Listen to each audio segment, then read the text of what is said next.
Saudi আরবে টানা ভারী বর্ষণে ব্যাপক বন্যা দেখা দিয়েছে।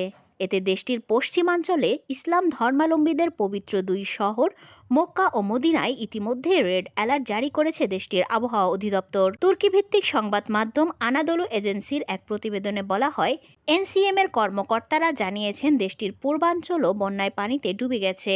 বন্যার কারণে অরেঞ্জ অ্যালার্ট জারি করা হয়েছে রাজধানী রিয়াদ, মধ্যাঞ্চল এবং দক্ষিণ পশ্চিমাঞ্চলীয় দুই প্রদেশ আসির এবং জাজানে।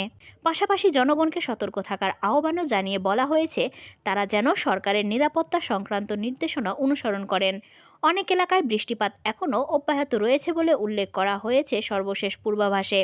প্রতিবেদনে বলা হয়, বন্যায় আটকে পড়াদের উদ্ধার করতে যাবতীয় প্রস্তুতির কাজ শেষ হয়েছে বলে এক বিবৃতিতে জানিয়েছে সৌদির দুর্যোগ মোকাবেলা দপ্তর এবং আন্তর্জাতিক মানবিক সহায়তা সংস্থা রেড ক্রিসেন্ট। দেশটির জনগণকে সতর্ক করে এক বিবৃতিতে সৌদি দুর্যোগ মোকাবেলা কর্তৃপক্ষ বলেছে তারা যেন নিচু এলাকা এবং বন্যার পানি জমতে পারে এমন সব এলাকা এড়িয়ে চলেন। প্রতিবেদনে আরও বলা হয়েছে, সামাজিক যোগাযোগ মাধ্যমে সৌদির বন্যার বেশ কিছু ছবি ও ভিডিও প্রকাশিত হয়েছে। সেসব ছবি ও ভিডিওতে দেখা গেছে বন্যার পানির স্রোতে ভেসে যাচ্ছে গাড়ি। এছাড়াও বিভিন্ন ভবনের একতলার প্রায় অর্ধেকের বেশি ডুবে গেছে এমনও দেখা গেছে।